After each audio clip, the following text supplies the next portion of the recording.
Good afternoon, everybody. It is 1 o'clock Central Standard Time on this beautiful Monday morning, Monday afternoon, Monday evening, wherever you're at. It's Monday afternoon where I'm at.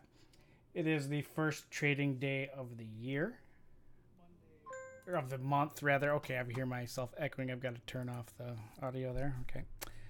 All right. We have a bit of a drop in our crypto markets. That was to be expected, though, because we were quite elevated going into the weekend, hitting some natural resistance areas. Let's just kind of take a peek at those right now.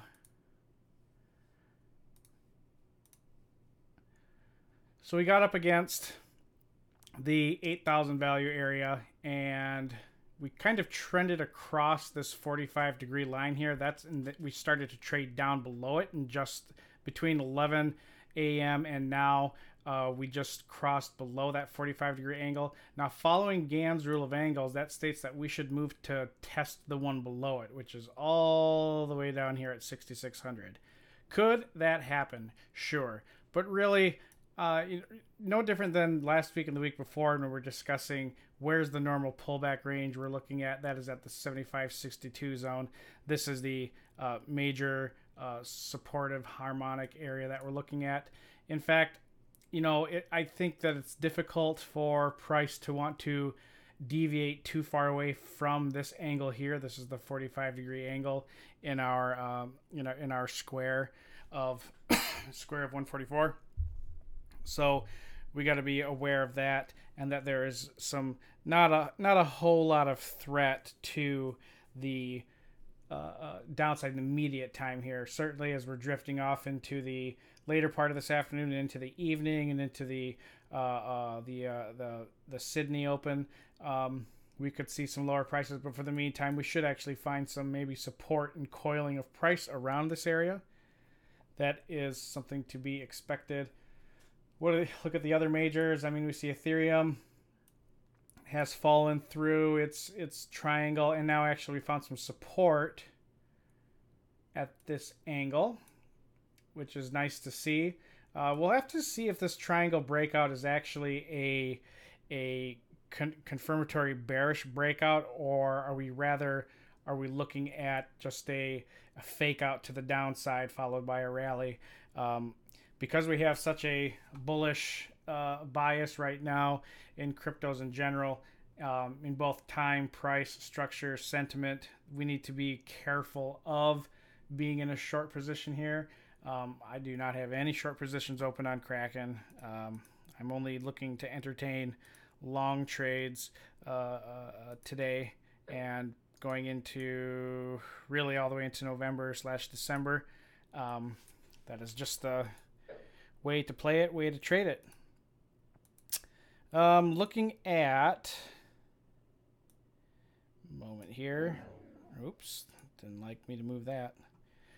Looking at Cardano, we see possible double bottom forming. The hourly just opened. It's not uncommon in any market when you get to the noon hour of a respective time zone for there to be kind of an inverse move or a settlement area. We could see a double bottom tweezer bottom form on Cardano, Bitcoin, Tron, everything. That could be a very, very big possibility. As we get later into this week, why don't we look at to see what we have coming, going on in the... Sorry, I'm going to turn my phone off. Don't have to hear all these notifications. As we're moving forward in the week, I think it's good for us to take a look at what we have happening in all of our markets looking forward. Do some counting of these days. So we had that yearly low, new yearly low that was made back on the 2nd of July. And, that brought us all the way over to here now where we're on the 30th. So what is it, the 2nd? We are 28 days from that zone. We've had pretty much a straight uptrend. So we're basically saying that we're in an uptrend for the last 30 days. It's not uncommon to see a little bit of a pullback. What we really want to observe is we want to see during this moon phase, because we have we have a full moon on Friday evening. It's the largest or the longest blood moon phase lunar eclipse for the whole century, and it caught that was on the news a little bit. You know, if you're into that sort of thing, I'm into that sort of thing because of the markets we trade. And so now we are in a full moon phase, and a full moon phase is indicative of positive bullish price sentiment moving forward. So we have a bullish bias for our price action moving forward.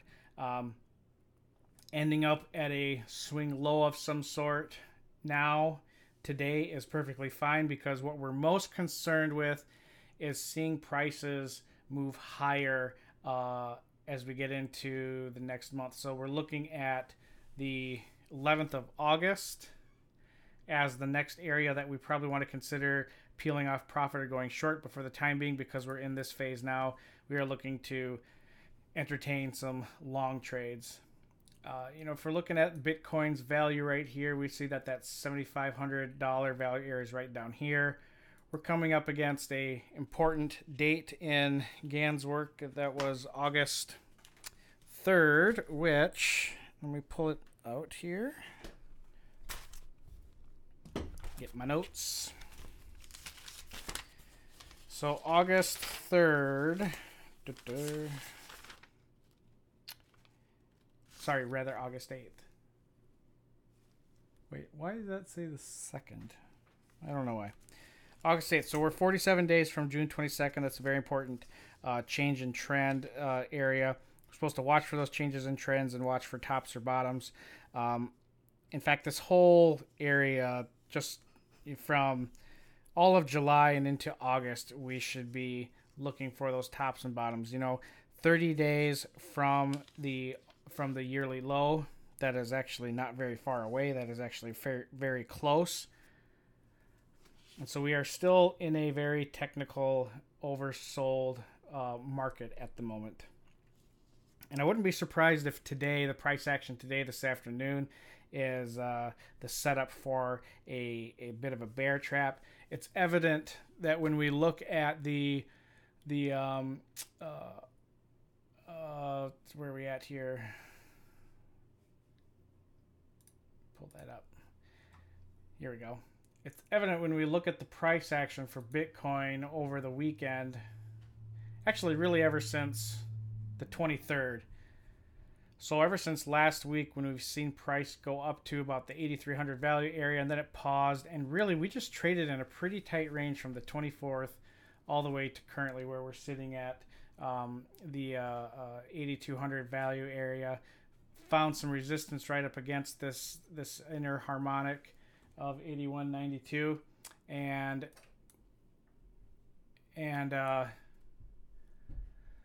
we need to, sorry, somebody closed my door. My wife closed the door and was like, yeah, that's creepy. I didn't know she was home. We have the 81.92.22 value area. Hold it. This is a pretty typical area for price to pivot off of. We saw some selling here, followed by this is BART pattern, if you want to call it that. Here we have another BART pattern formed. If you're unfamiliar with the BART pattern, I'll show you that real quick. Actually, we'll do that later. So pretty typical response that we're seeing after an area of congestion.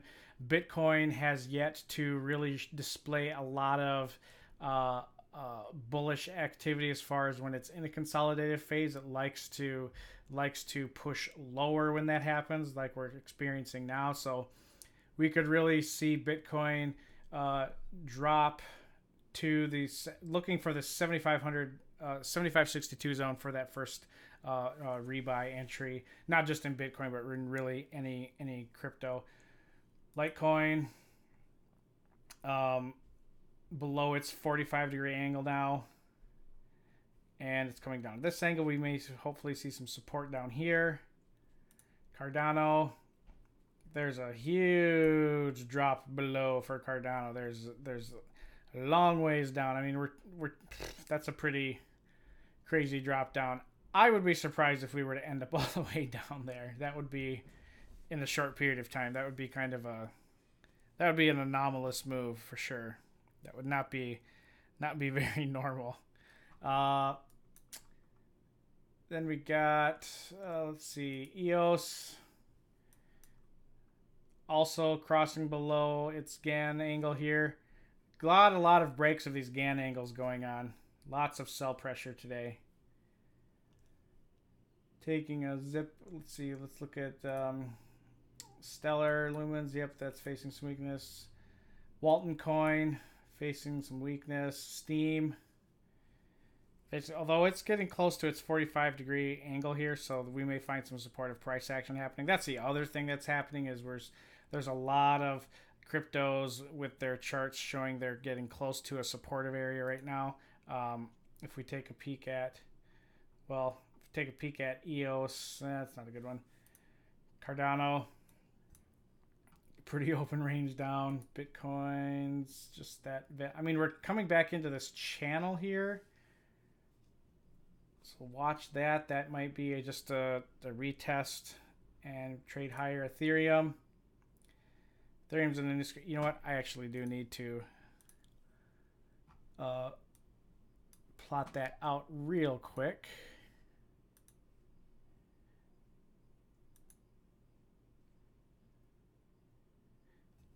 All right, where are we at?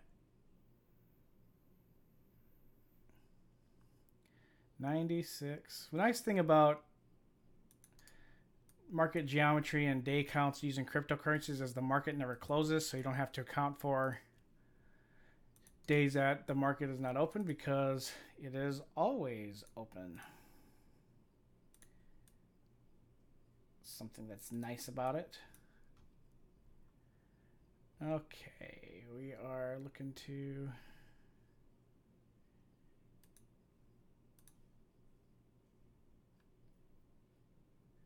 7225.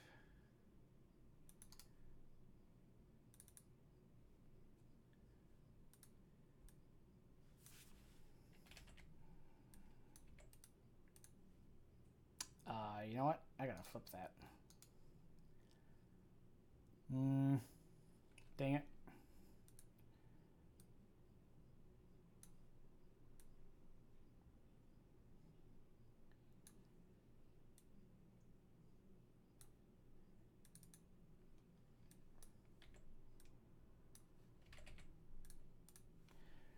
There we go. Okay. Oh, what did I do?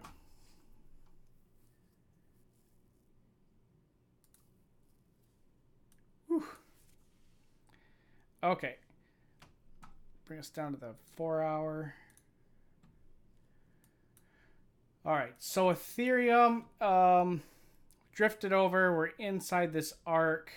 This should act as a support zone, but really we could see it act as like a funnel and see price just kind of drop inside the channel here.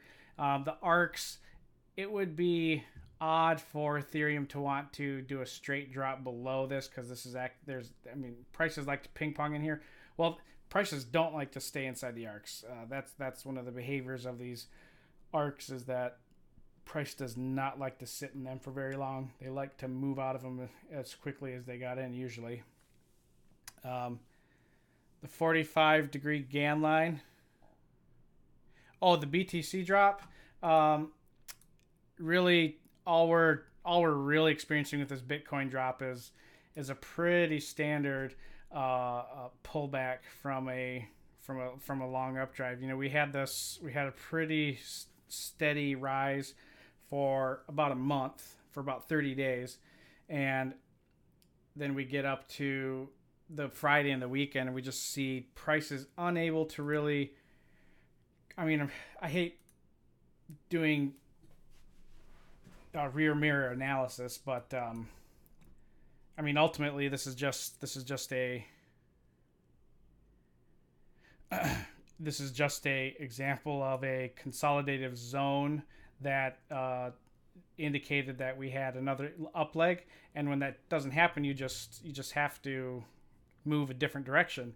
So really we had a lot of bullish setups for moving higher. There was a lot of conditions met for entertaining move higher. We had a long period of consolidation, and generally what we see when we have a strong up move followed by consolidation is we continue to see that pattern play out where we have a strong up move followed by some congestion, which is just followed by another up move. That did not happen.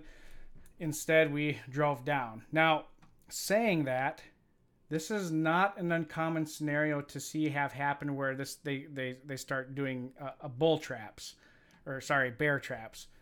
If we've had an established clear uptrend for about a 30-day time period, which we have, and then we start to see some pausing of price, and then we see a strong move down like we do now. I mean, look at the volume on this 4-hour candle that we have that doesn't close for another hour and 45 minutes. Or let's just look at the hourly, actually.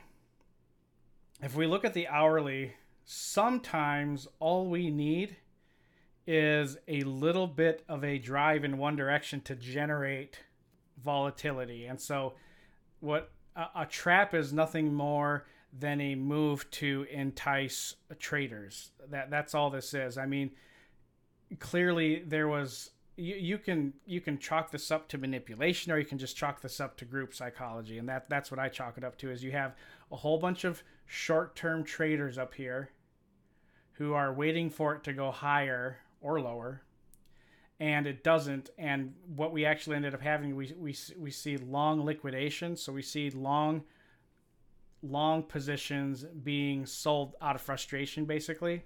I bet if we were to look at an order book, we would see a lot of resting buy orders above here, or probably above this high over here.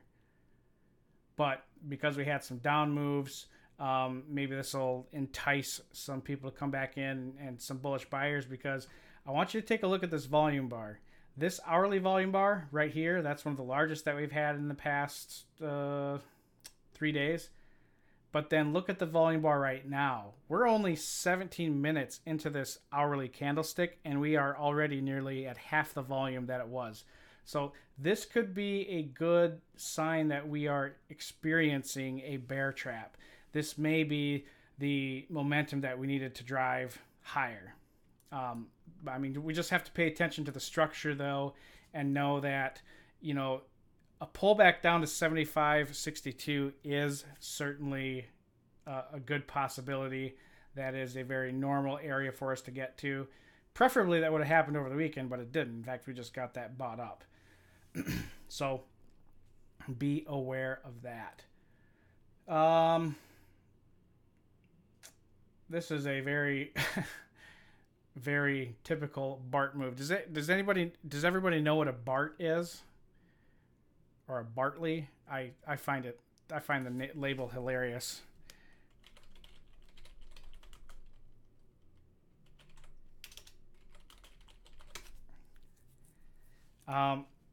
This is a BART pattern. Okay, it is a fast move up, and the top of the head looks like Bart Simpson's head, followed by a straight down. I mean, or you can have an upside down Bart. So that is a Bart pattern. It's a sign of manipulation. That is all it is. I mean, we observe a single buyer comes in. If we go to a 1-minute chart and we scroll all the way back,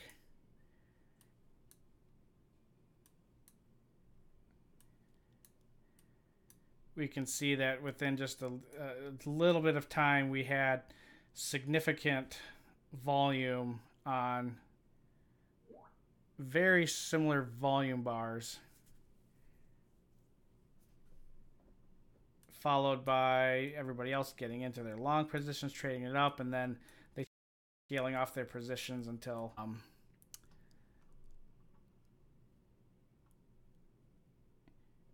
yep, BART pattern, sign of manipulation.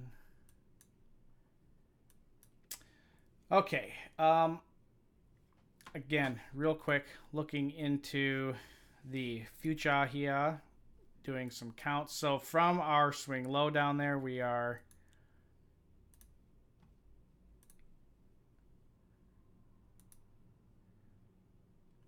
30 days into a trend.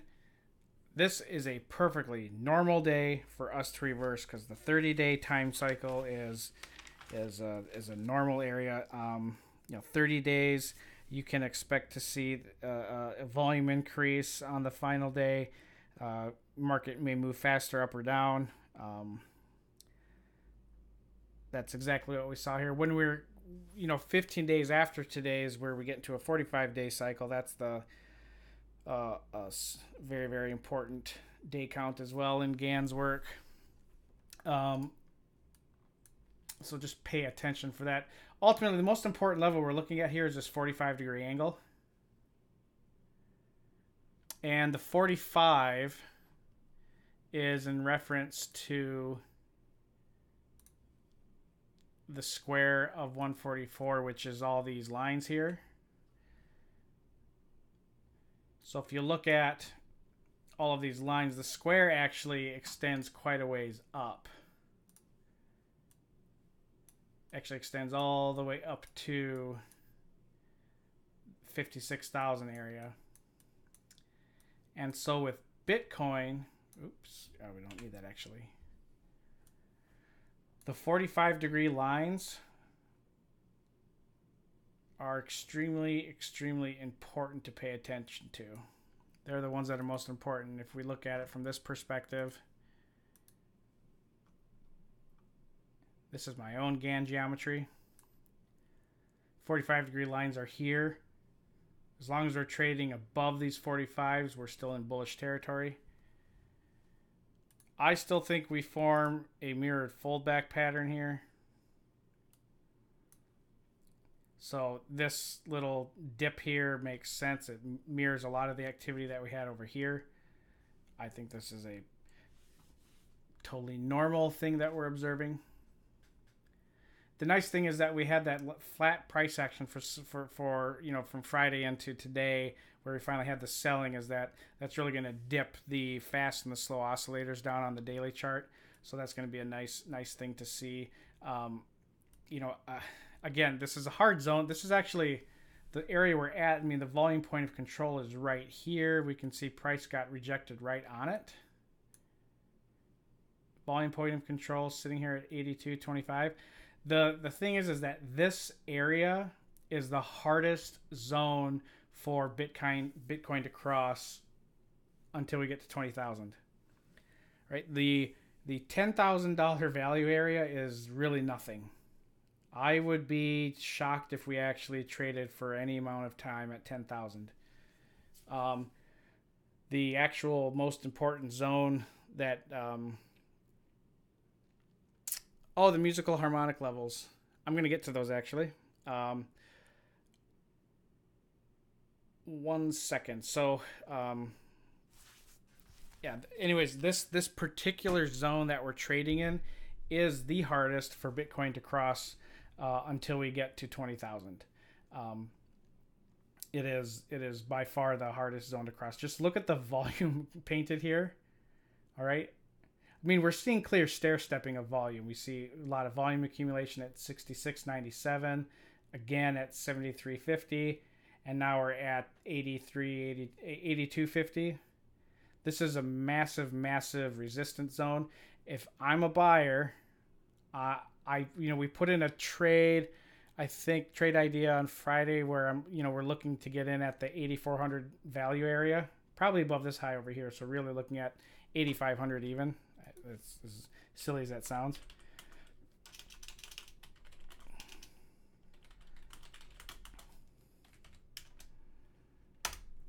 That crosses the point of control. That crosses over just a lot of, a lot of territory, a lot of different forms of analysis indicating it's a good buy zone.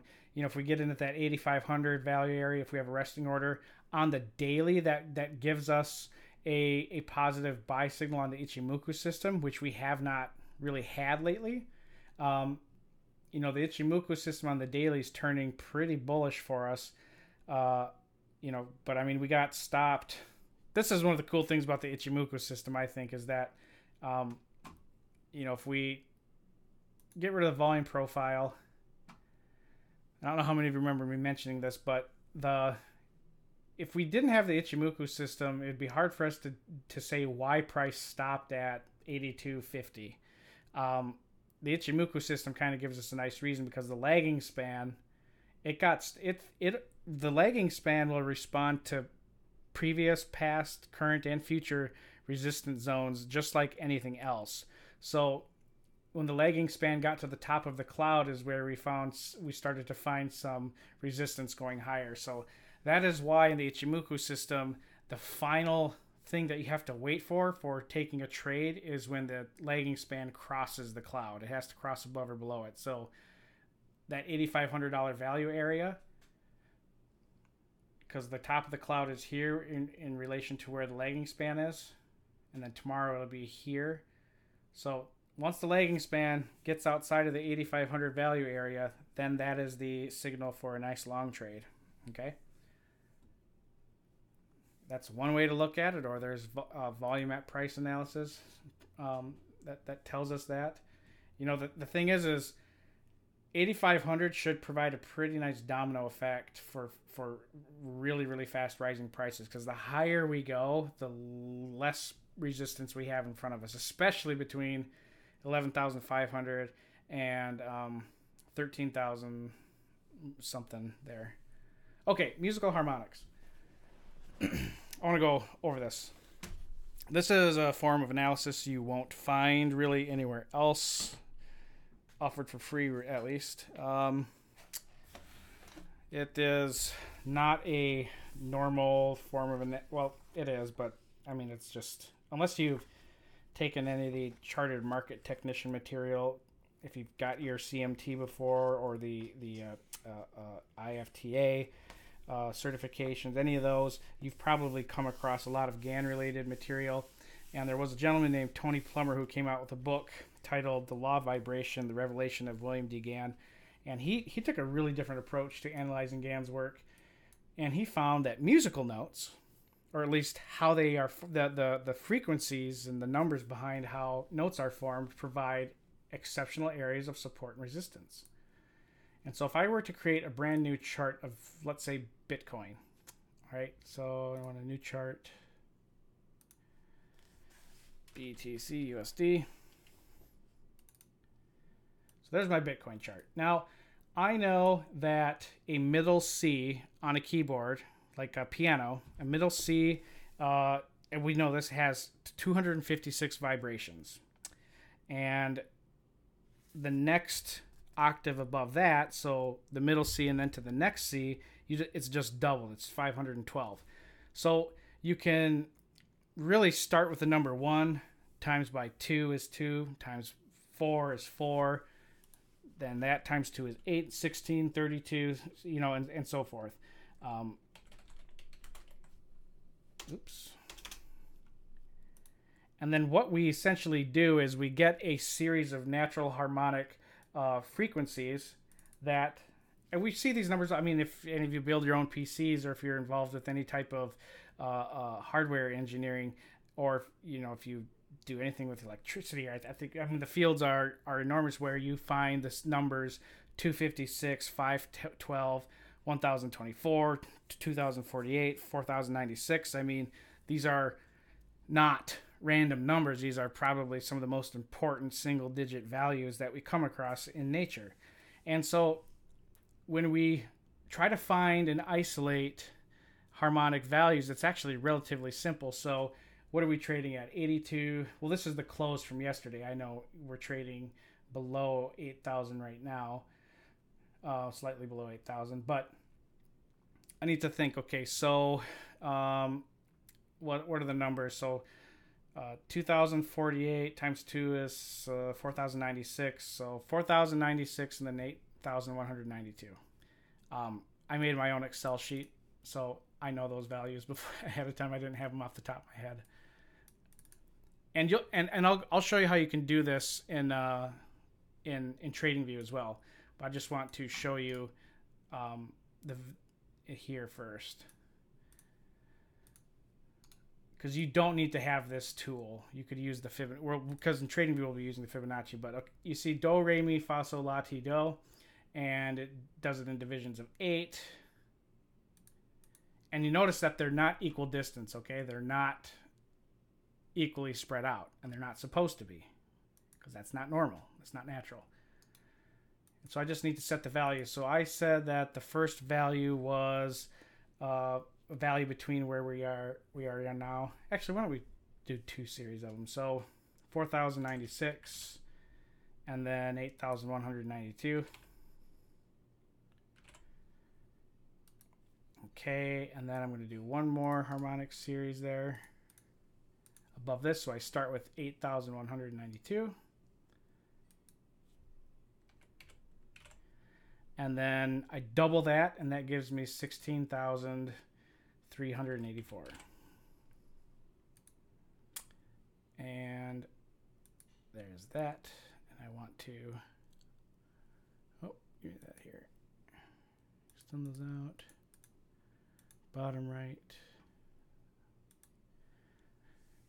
Okay. So, as I look at this,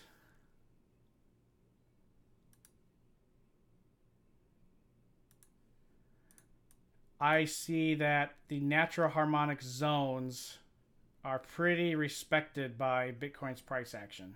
Okay? And again, these are done in musical notes, the reference to in musical notes, and then they rise up. Now we can do this in TradingView very easily. So if I just took a new chart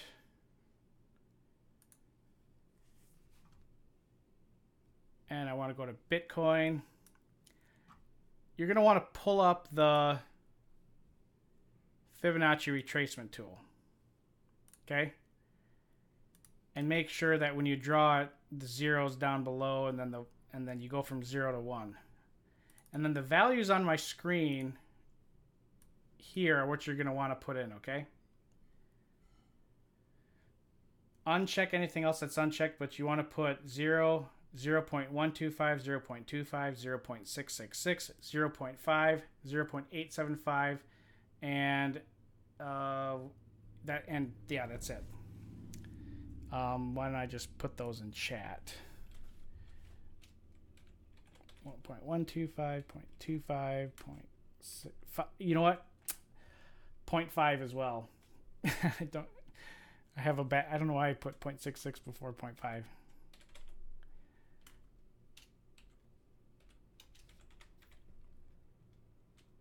All right. And then you can save this as a template, like I saved mine as musical harmonics.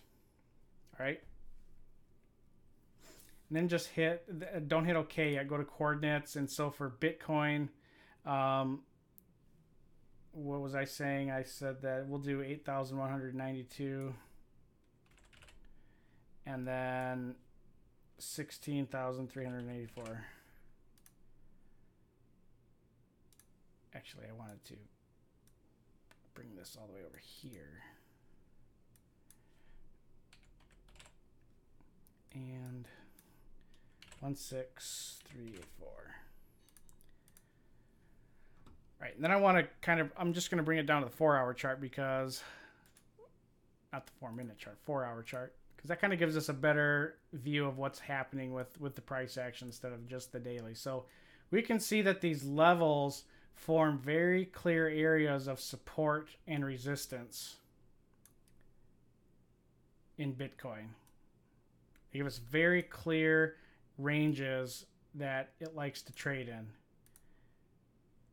And we can plot the ones below as well.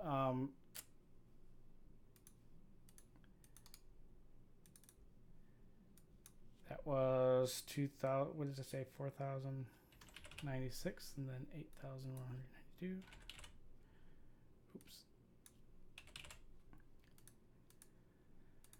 Same thing looking at the 4-hour chart. Actually, I'll make the lines a little thicker so you can see them.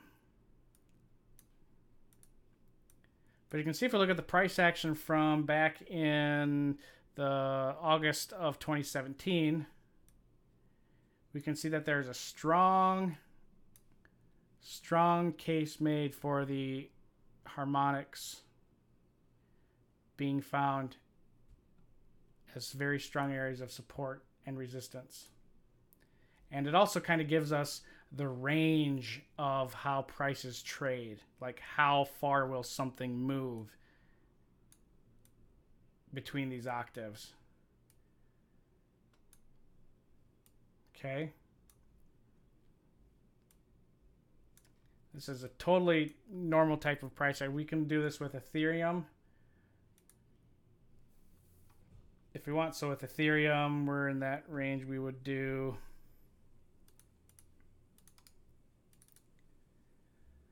let's look at 256 and 512. And then we'll do 512 and 1024. And so we have these natural harmonic ranges. Let's see if we zoom in at the 4-hour chart, we can see that, well, between the, you have to think of these as being labeled like, so this is Do, Re, Mi. Between Re and Mi, we see a lot of range trading. And then between Mi and Fa, we have an expansive area. And then between Fa and So, and So is the 50% range. It is a natural area to have difficulty crossing above or below. And then we get into, we complete a whole harmonic, so we complete the whole octave. So we go from Do, Re, Mi, Fa, So, La, Ti. Well, where am I at here? Wait. Do, Re, Mi, Fa, So, La. What am I missing here? Did I mess something up? Do, Re, Mi, Fa, So, La, Ti. Wait a minute. What did I forget? Oh, duh. Oh my gosh. Can't believe we're missing one. 0.333. There we go. Gosh, that makes more sense. Sorry, guys. Yeah, add the 0.33 in there too. Okay. Yeah, now that now that makes sense. Can't believe I missed that. Dang.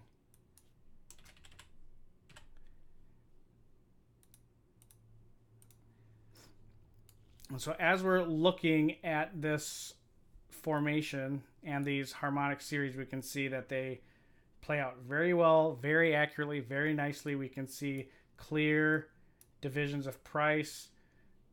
We can see clear divisions of price ranges. If we were using oscillators, we could use like the stochastic RSI. It's one of my favorites.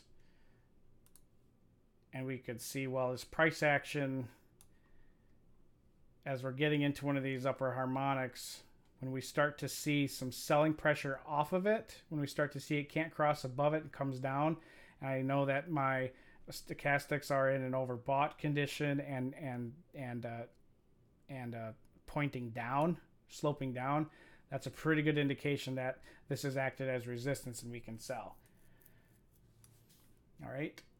As we move forward in time, just zipping along. So what we're looking for here is any return really to 426 in Ethereum is going to be a pretty normal area to be looking at for a good long opportunity. Actually, really anywhere in this entire zone.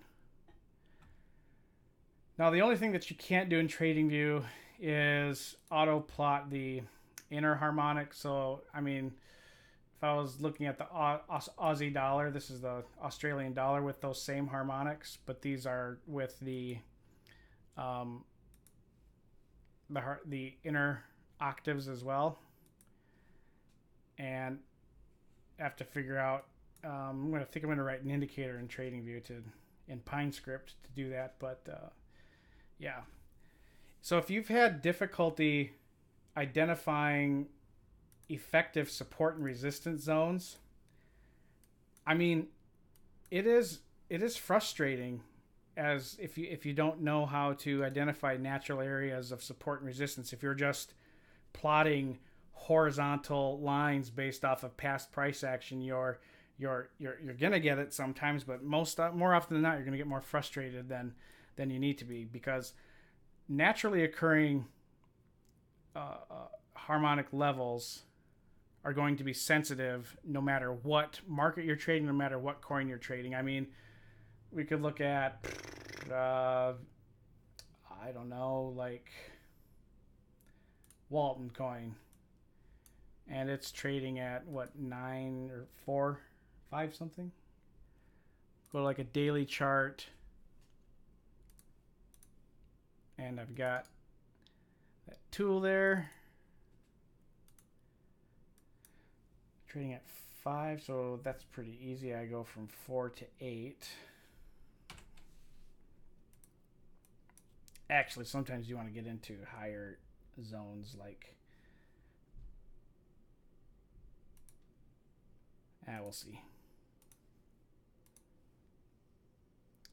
If we go on an hourly chart, we can see that there's even with the simple numbers as 4 and 8, we can see that there's clear respect given to these inner ranges, because I mean 4 and 8 are pretty easy numbers, but we're not, these lines are not separated equal distance of one another. They each line, so like dough it represents 0 of the range, and then ray, that is 1/8 of it, mi is 1/4, fa is 1/3, well, that's right there.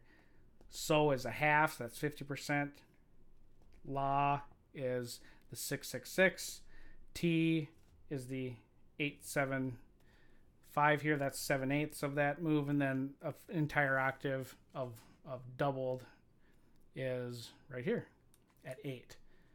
Now you can go a little bit more sensitive if you want to. You can try it. There's really no right or wrong way to do this, but you just have to figure out which one looks to be the most sensitive, which one respects, because which one it looks like it respects the most accurately is the one you're going to want to use. So this is for the octave of 4 to 8, but I know that if I look at my scribbles here, I go from 4 to 8, but then I could also use 4096 to 8192, or 6, I could go 3.2768 to 6 point. I could try that. We could see if that might be too tight though. We could, let's check out, what about Steam? Let's try it on Steam. So Steam's trading at 134. We could go with, I'm going to go with 81 cents, 0.8192 cents, and then $1.6384. That's what I'm going to do. Oops.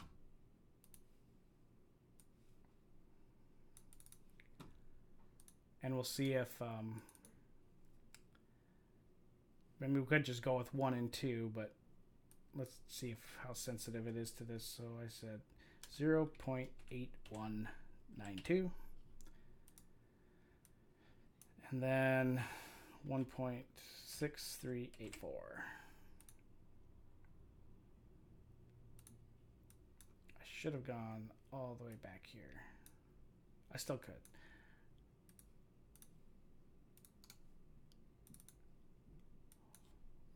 .6384. Double that is 3.2768. And just from looking at this a little bit, that actually works out very nicely so far. You could trade off this. Certainly you could trade off this. So those values, again, those are coming from, you got 80, I'm turning this into 81.8192 cents, and then this is $1.6384. Okay.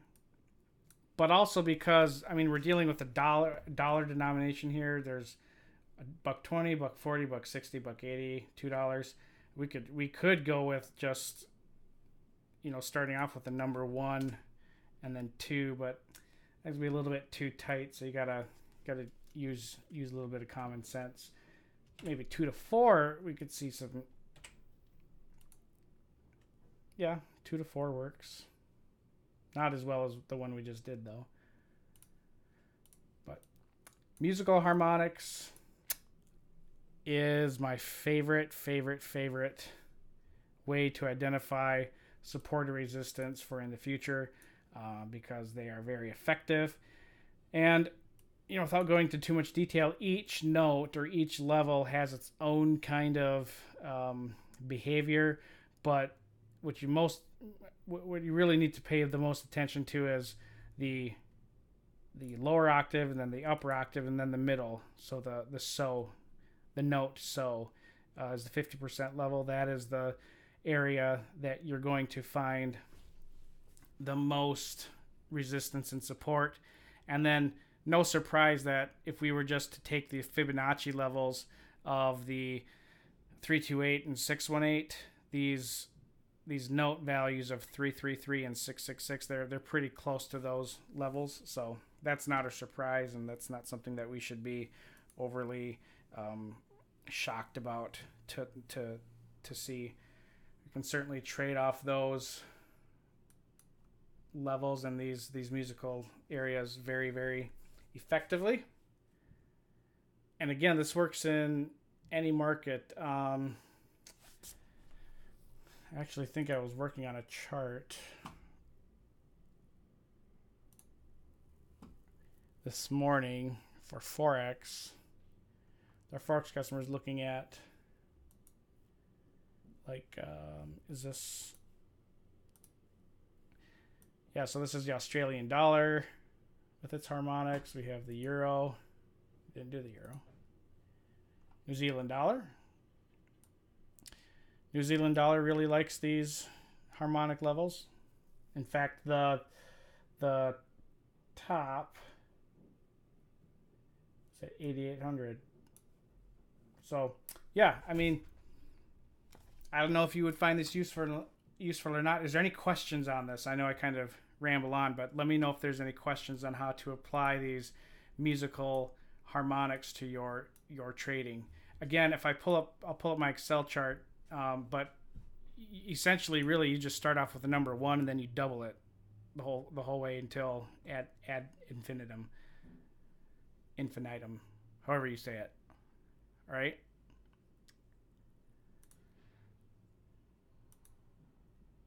And again, you can convert.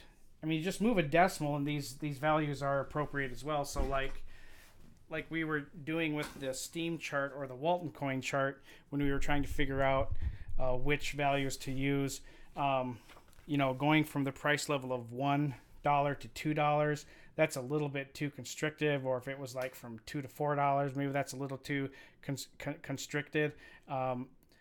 Maybe you have to do something like 16,384. You can just turn this into $1.6384, and then $3.2768. That is perfectly appropriate to do that. And as long as you see some current and past price action respect those values, then it will respect those same values throughout the rest of the entire history of that chart. Okay?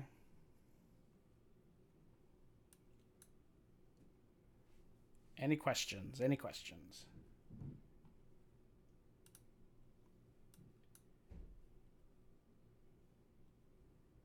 This was, this is the dollar yen with its major, and then I did plot the minors in there as well.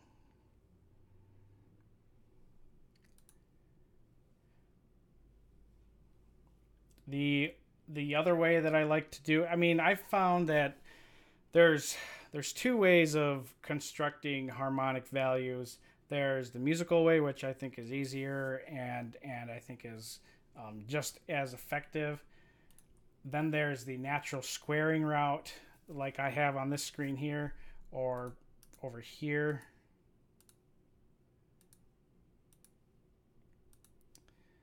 Go to a daily and zoom out. Really don't need that anymore. But these harmonic levels here, these are all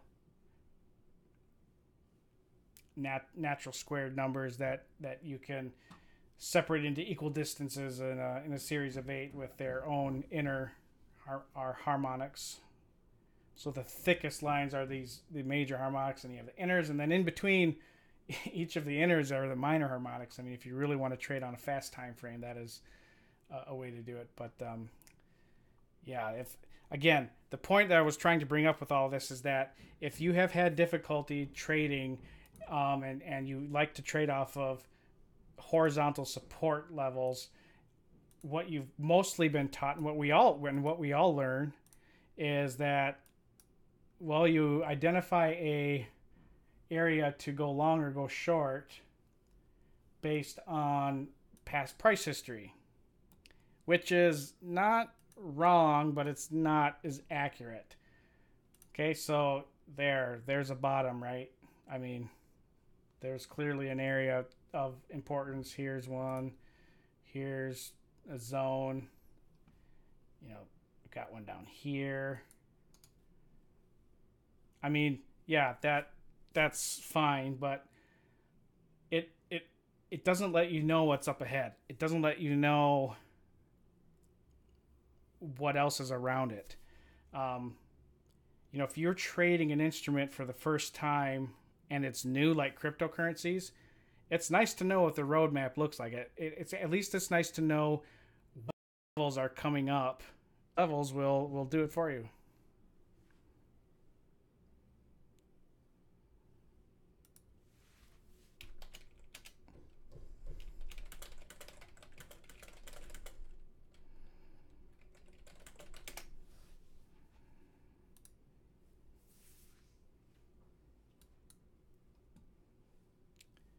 All right. Okay, any questions? Any questions? Please let me know if there's any questions.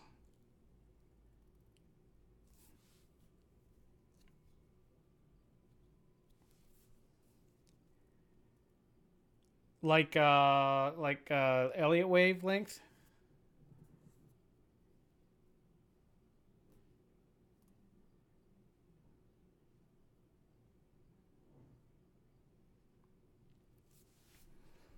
I went over this this morning with for our forex session, and Gann. Yes, I know. I see what you're getting at. That is that you're kind of on the right track. Yeah, that's kind of getting way ahead of stuff, but yeah. Gann had his pattern of vibration, and that same guy, Tony Plummer, he had studied extensively Gann's work and found the pattern. It is this is the same. This is the move that every market on the planet makes. It's the same pattern that repeats itself over and over. Okay.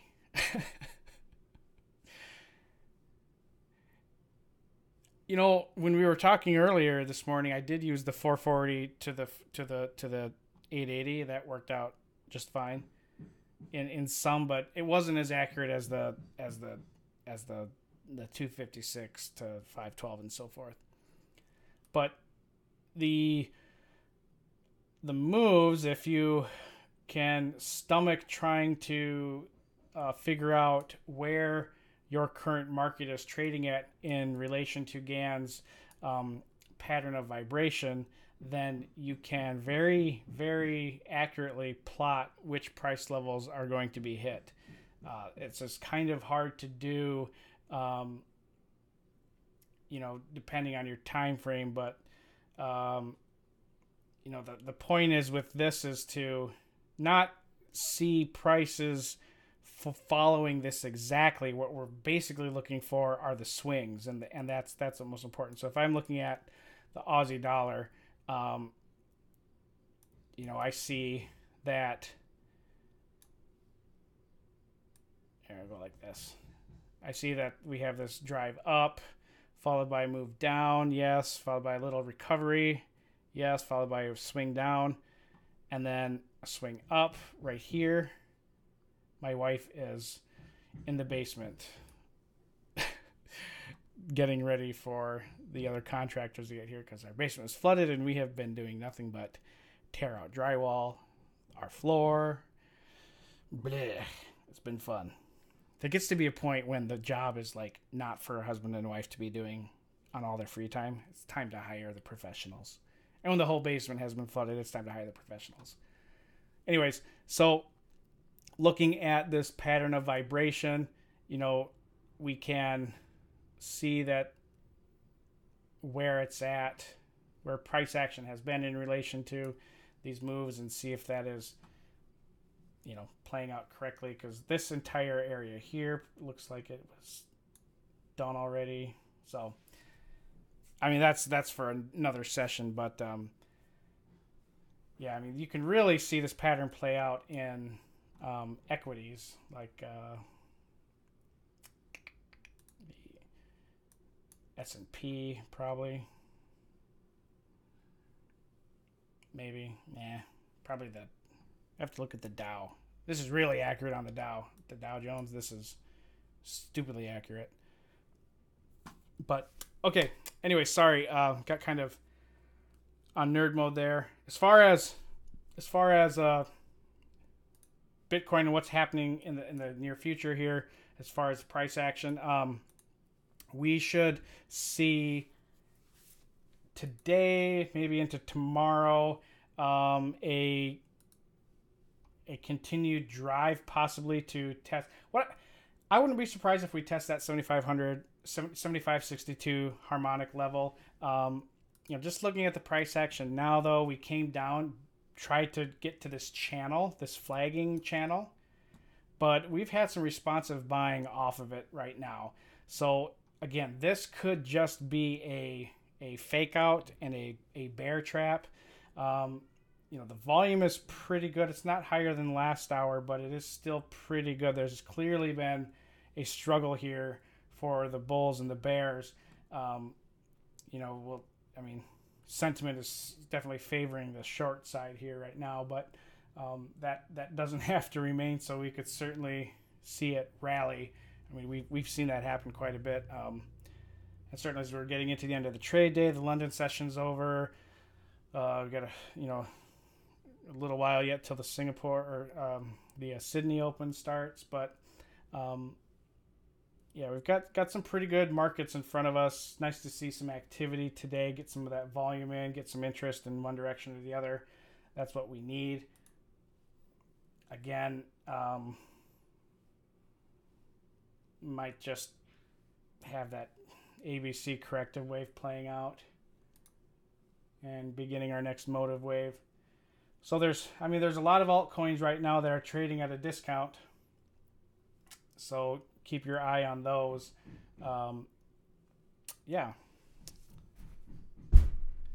And anyways, well, I hope you guys had a good first trade day of the week. Hope that's been going well for you.